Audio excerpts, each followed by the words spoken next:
What's up, Misfit Nation? Welcome to another episode of the Misfit Wrestling Podcast. I'm your host, Matt the Misfit. Tonight, we're going to go over Monday Night Raw from March the 6th, 2023. The road to WrestleMania keeps going and going. We have three, yes, you heard me right, three new matches set and announced and confirmed for WrestleMania. We've seen a WrestleMania challenge almost continue to be laid out between Edge and Finn Balor, one step closer to the tag title match between Jey, Sami Zayn, and Kevin Owens. We've seen Jey Uso finally align, make his decision where he stands in the bloodline, and all that good stuff. If you like what you see here, hit the subscribe button, comment down below, hit that like button, follow the social medias. Misfit Wrestling, Misfit Podcast TV on Twitter, Misfit Wrestling Pod on Instagram, Misfit Wrestling Podcast on Facebook. The other audio platforms: Spotify, Stitcher, Amazon, Audible, Google Podcast, iHeartRadio, and Pandora. You can also find us right here at youtube.com/@Misfit Wrestling Podcast and all that good stuff.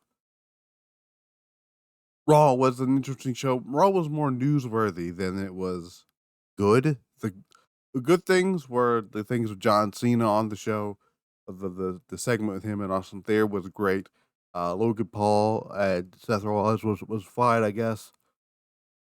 The whole thing with the Bloodline, Cody Rhodes, Sami Zayn, and Kevin Owens, phenomenal stuff. There was a little bit of frightening news earlier today. Vince McMahon was backstage at Raw. Doesn't look like he booked this show, from what I could see. Hopefully, PW Insider was able to confirm that he was there to visit Cena.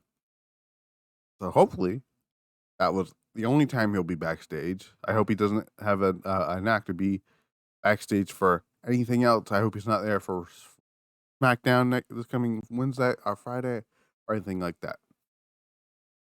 Anyways, Raw opened up with Kevin Owens taking on Solo Sikoa. As the show comes on the air, Paul Heyman, Solo Sikoa, Jey Uso arriving in the arena. Heyman goes over the game plan with Jimmy and Solo tonight, as Jey Uso is facing Sami Zayn and Solo is facing Kevin Owens. Tells Jimmy that he needs to take care of the Sami Zayn problem, regardless of what Jey chooses to do on Friday, while Solo solves the Kevin Owens problem to do a walk-off call. Heyman calls Roman Reigns, which is very interesting here. Got a good little match here with Kevin Owens, Solo Sikoa. Unfortunately, the match doesn't get much further as Jey Uso gets to the ring and this causes a disqualification, which is usually, I hate DQ finishes, but I didn't mind it because Sami, because the whole thing with Kevin Owens is happening, and also protects Solo Sikoa, but also continues the story as Sami Zayn comes out to come to the aid of Kevin Owens and chases off Solo and Jimmy. Sami tries to extend the hand to help Kevin Owens up. Kevin Owens rejects it again. He leaves. And that's how that whole thing ended. It was not the end of the whole thing with Kevin Owens and Sami Zayn, where there was more of that. Still to come. Then we got a segment with Bobby Lashley. Says he's tired of playing kid games with Bray Wyatt, and showed up on SmackDown this past Friday to face him, the man-to-man. Wyatt says he just send Uncle Howdy instead, and ask what will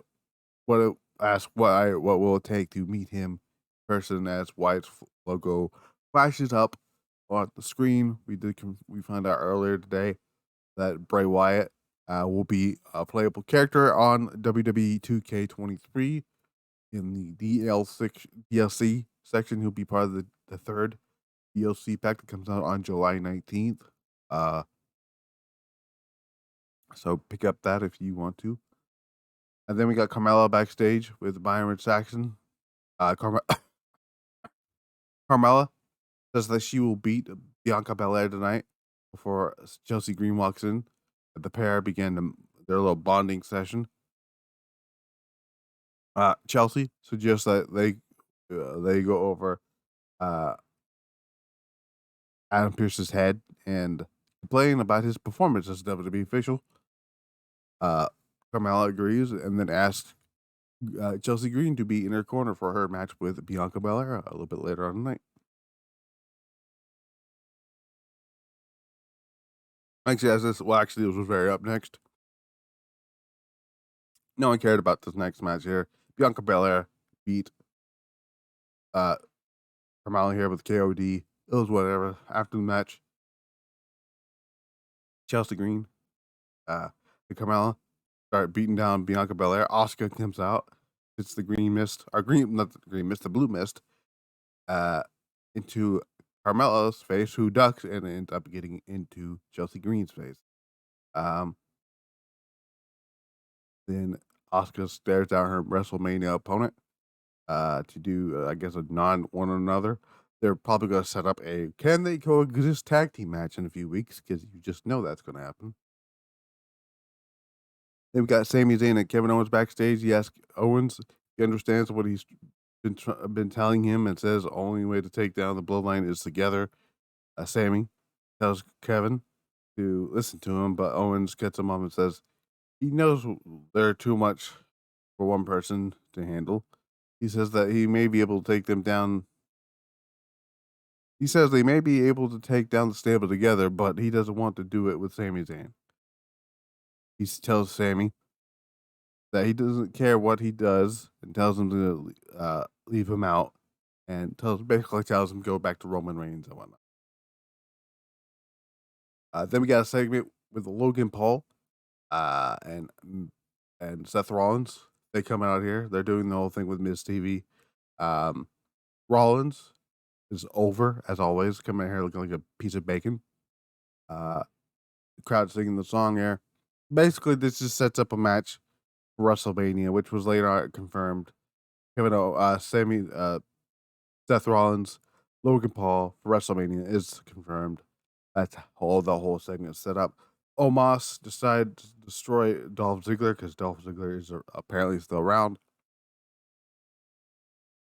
MVP grabs the mic to hype up his match that no one asked for against Brock Lesnar. But Brock Lesnar didn't want to work with Bray Wyatt, so why not?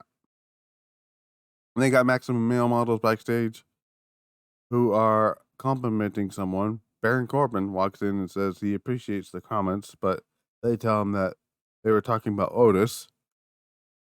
We pan over to see him talking to Chad Gable. Maxine Dupree tells Corbin that she sees something in him, and if she's talking to Otis here, if he can help them get rid of, or no, he's talking about. She is talking to Corbin. She tells him if they can help him get rid of Chad Gable tonight, then they can get to Otis, or so they can get to Otis. Then she will sign him. Corbin agrees, and he gets his ass kicked later. So, Paul Heyman, Solo Sikoa, Jey Uso backstage. Heyman tells Jimmy that he has the ability to end the Sami Zayn problem once and for all. Then reminds him of how important it is to make sure that Jay shows up on Friday. And this sets up the whole scene here with that. Finn Balor, Johnny Gargano had a fun little match here. Not as good as their NXT TakeOver match from Portland, but they are 1-1 now as Edge's music hits, distracts the Judgment Day, and Johnny Gargano hits the one final beat on Finn Balor for the pin. After the match, Priest begins to attack Gargano, but Loomis pushes him. Meanwhile, Edge is inside the ring, and he hits Balor with a spear, and then after that, um, Edge is interviewed by Iron Saxon. Edge says that uh, he basically calls out Finn Balor for next week to go face to face. Piper and Evan just beats and squashes Nikki Cross. I don't know what happened here, but um, match to the end of just end quickly. Loch Ness slam for the win. Nothing too exciting here. I still don't know what they're gonna do here. I don't know if they're like, I don't know what's taking them so long with Eric Young. But I'm assuming they're waiting until after WrestleMania to bring Eric Young back. Um, I guess that makes sense if you want to start resetting things there, but but you also have 2 nights of WrestleMania, so you can put Sanity on that show, I guess, if you want to. I don't know. Then we got my probably my second. This is my second favorite segment of the show. Austin Theory gets destroyed by John Cena, just verbally eviscerates him. Basically says he's not ready. He's a theory. He has no balls. And uh, and but Austin Theory kind of goads him into accepting his challenge for WrestleMania. As Cena's walking up the ramp, he says that you don't deserve to be at WrestleMania because no one cares. But they do care about Cody Rhodes. Cody Rhodes comes out, crowd singing his song, and it seems like this to me. This looked to be a passing of the torch moment for Cena to Cody Rhodes. I don't give a shit that he's 38, or is turning 38. Or is he turning 39? It's one of those two. People forget that the current WWE Undisputed Universal Champion is 37 years old and has been the guy for 3 years. Actually, more than 3 years. So what?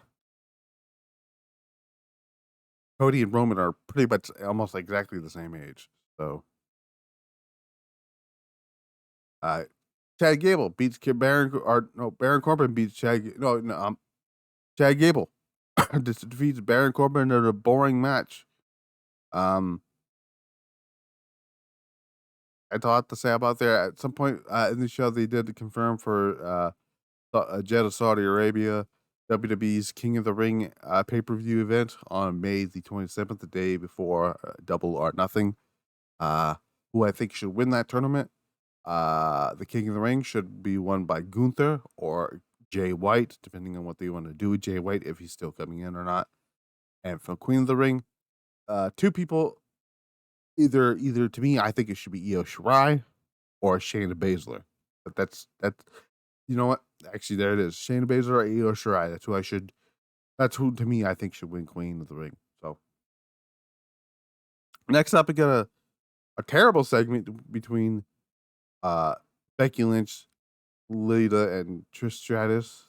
They challenge Damage CTRL to a match at WrestleMania. Bailey talks for Damage Control and just says yes. So I guess it's gonna happen. Damage Control versus Lita, Trish, and Becky Lynch at WrestleMania. Okay, I guess. Main event time. Solo Sikoa, or not Solo Sikoa. Sami Zayn, Jimmy Uso is having a fun little match here. So Jimmy, at one point, Solo Sikoa gets caught by the referee, gets ejected from the arena, and from ringside. And then at one point, Jey Uso walks down to the ring through the crowd. Sammy looks for a haluva kick. Jimmy ducks it. Zayne manages to roll up Jimmy for the win. I'm assuming Jay kind of distracted Jimmy a little bit. After the match, it seemed like Jey Uso sided with with Sami Zayn, and then just super kicks him right in the face. The crowd did not see it coming. Solo Sikoa comes out here. The Usos and Solo are beating down on Sami Zayn. Out comes Cody Rhodes for the save.